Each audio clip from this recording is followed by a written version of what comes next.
শেহতীয়াকৈ বঙাইগাঁও কাৰাগাৰৰ পৰা মুকলি হৈ আহি বীৰ লাচিত সেনাৰ শৃংখল চলিয়াই পোনপথীয়াবাৰৰ বাবে অংশগ্ৰহণ কৰে কা বিৰোধী এক আন্দোলন। শৃংখল চলিয়াই কেনেদৰে সেই অনুষ্ঠানত ভাষণ ৰাখিছিল সেই ভাষণৰ কিয়দাংশ আপোনালোকক দেখুৱাব খুজিছো।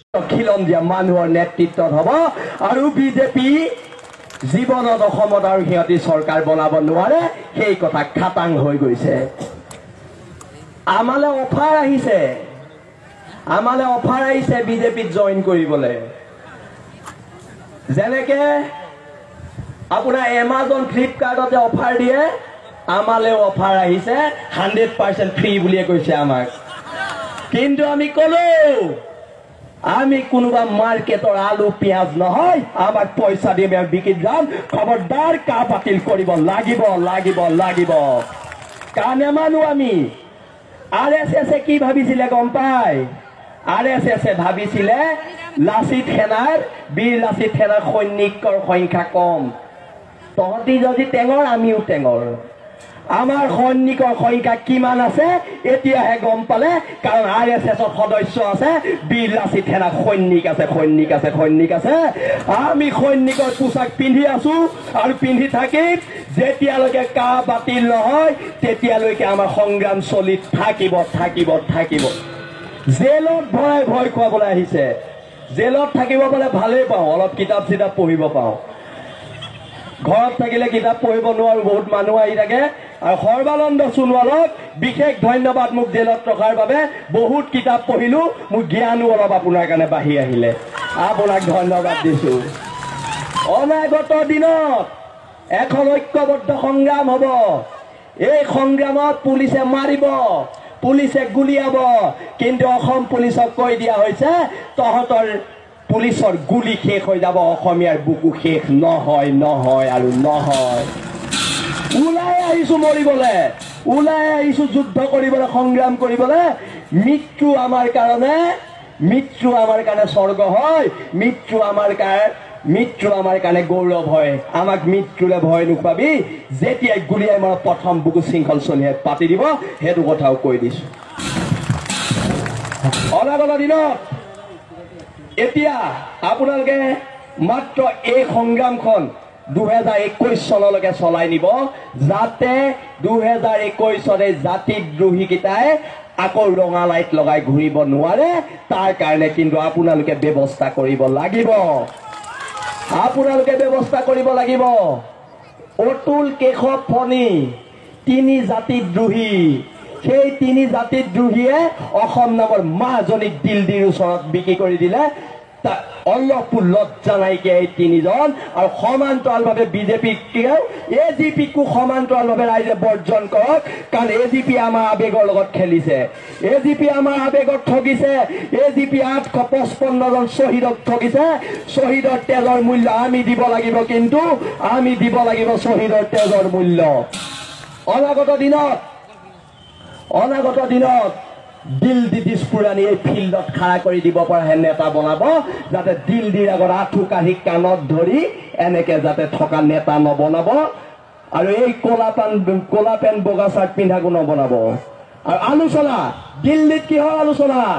যদি নৰেন্দ্ৰ মোদী আৰু অমিত শ্বাহে হেলিকপ্টাৰত উঠি ইয়াত ভোট খুজিবলৈ আহিব পাৰে, আলোচনা কৰিবলৈ ইয়ালৈ আহিব লাগিব। জয় অসম,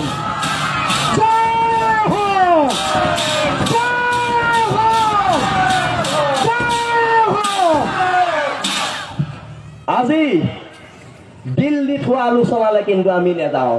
আমি কোনো পকেট গৰম আলোচনাত বহা মানুহ নহয়। আমাৰ মাত্ৰ এটাই কথা, কা বাতিল কৰিব লাগিব। দ্বিতীয় কথা, কা বাতিল কৰিব লাগিব। তৃতীয় কথাও কা বাতিল কৰিব লাগিব। আমি নুবুজো, কাখন আকৌ আমাক বুজাব লৈছে। আমিও পঢ়িছো, আমিও ডিগ্ৰী পাছ কৰিছো, আমিও ইউনিভাৰ্চিটিত পঢ়িছো। কাখন বাতিল কৰিব লাগিব আমি কা পঢ়িহে বুজি পাইছো। আৰু আপোনালোকে জানে, এই যে খালী মাটিবোৰ আছে, গাড়ীয়ে বাংলাদেশী আনি ইয়াত বহাই দিব। আপোনালোকে ভাবিছে নেকি অকল বাংলাদেশীখিনি আহি ইয়াত থৈ যাব? থৈ নাযায়। পুলিচ CRP দি সিহঁতক প্ৰটেকশ্যন দিব, পেন কাৰ্ড উলিয়াই দিব, ভোটাৰ কাৰ্ড উলিয়াব। এতিয়াতো শুনিছো 4 লাখকে দিয়েই বোলে বাংলাদেশীক পইচা। নতুন আলহীক 4 লাখকে দিবলৈ লৈছে।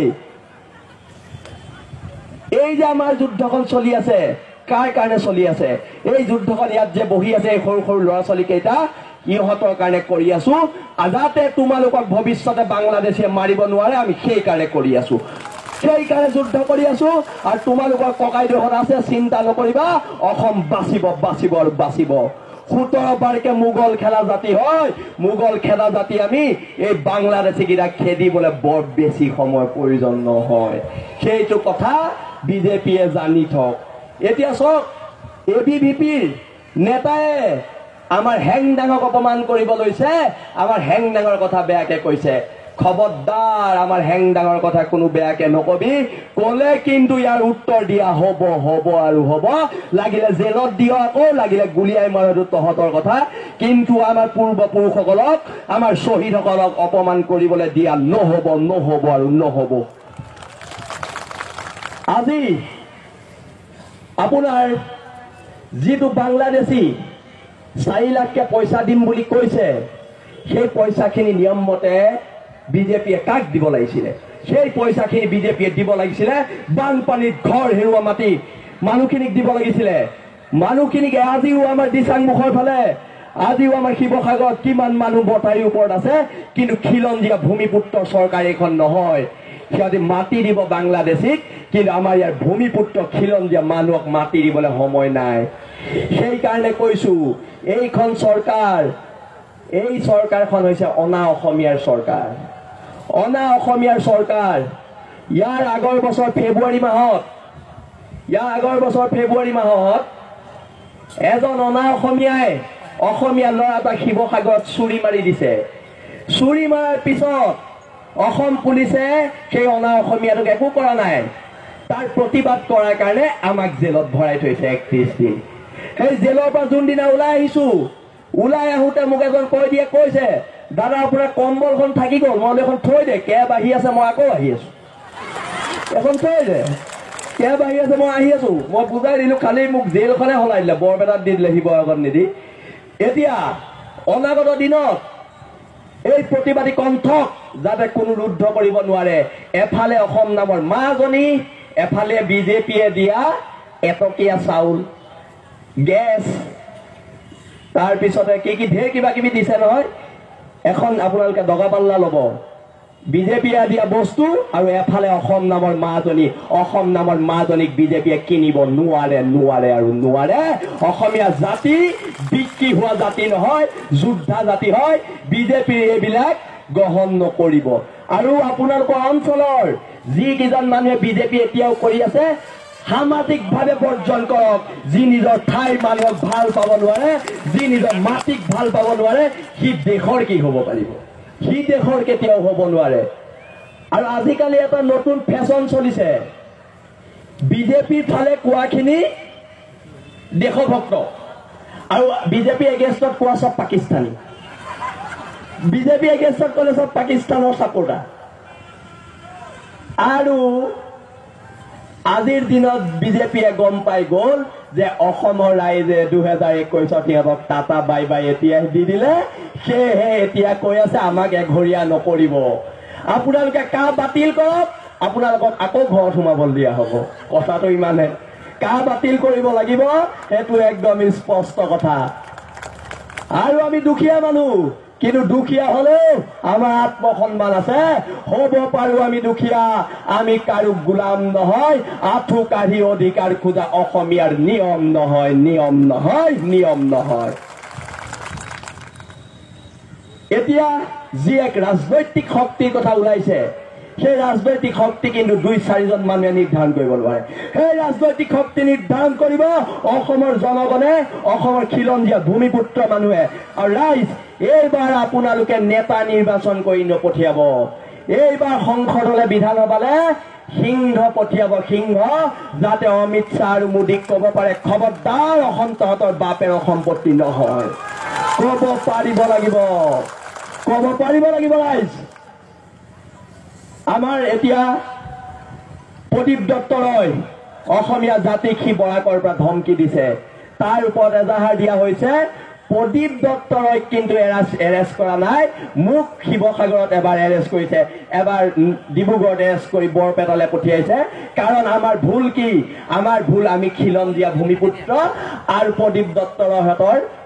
প্ৰদীপ দত্তৰহঁতক কেলে এৰেষ্ট কৰে কাৰণ সিহঁতি বাংলাদেশৰ পৰা অহা এইখন বাংলাদেশী প্ৰীতি চৰকাৰ শিলাদিত্যয়ে ধমকি দিয়ে অসমীয়া জাতিক কিন্তু আমাৰ ইতিহাস নেজানে অসমীয়া জাতি আকৌ বাংলাদেশৰ পৰা পলাই অসমত থকা নাই অসমীয়া জাতিয়ে নিজৰ ভূমি অধিকাৰ মোগলৰ দিনৰ পৰা ৰক্ষা কৰি আহিছে ভাষা ৰক্ষা কৰি আহিছে সংস্কৃতি ৰক্ষা কৰি আহিছে কিন্তু আমিতো পলাই অহা নাই বাংলাদেশৰ পৰা আৰু ভাগ্য ভাল বাংলাদেশৰ অসমীয়া নাই থকাহেঁতেন আজি বাংলাদেশো নাথাকিলেহেঁতেন কিন্তু কাৰণ আমি যোদ্ধা জাতি আমি অধিকাৰ কাঢ়ি ল'ব জানো আৰু অনাগত দিনত পুনৰ কৈছো এখন ঐক্যবদ্ধ সংগ্ৰাম হ'ব এই সংগ্ৰামত আমাৰ বৃদ্ধ বনিতা পুৰুষ মহিলা সকলো ওলাই আহিব লাগিব আৰু সকলোৱে নিজৰ ঘৰৰ ল'ৰা ছোৱালীকো কওক যা দেশ আৰু জাতি আহ্বান কৰিছে দেশ জাতিৰ কাৰণে ৰাজপথলৈ ওলাই যা সকলোৱে নিজৰ ল'ৰা ছোৱালীক আহ্বান কৰিব আৰু উলিয়াই পঠিয়াব সেইটো মই অনুৰোধ কৰিছো আপোনালোকে সদৌ শেষত একেলগে এটা শ্লোগান দিব পাৰিম নে ৰাইজ জাতি আজি ৰাজপথত সৰবা তোমাৰ কাম নাই জাতি আজি ৰাজপথত সৰবা তোমাৰ কাম নাই জাতি আজি ৰাজপথত সৰবা তোমাৰ কাম নাই বিজেপি go back RSS হুঁচিয়াৰ RSSৰ গুণ্ডামি অসমত নচলিব ABVPৰ গুণ্ডামি অসমত নচলিব ABVPৰ গুণ্ডামি অসমত নচলিব আছে হেংদাং লোৱা নাই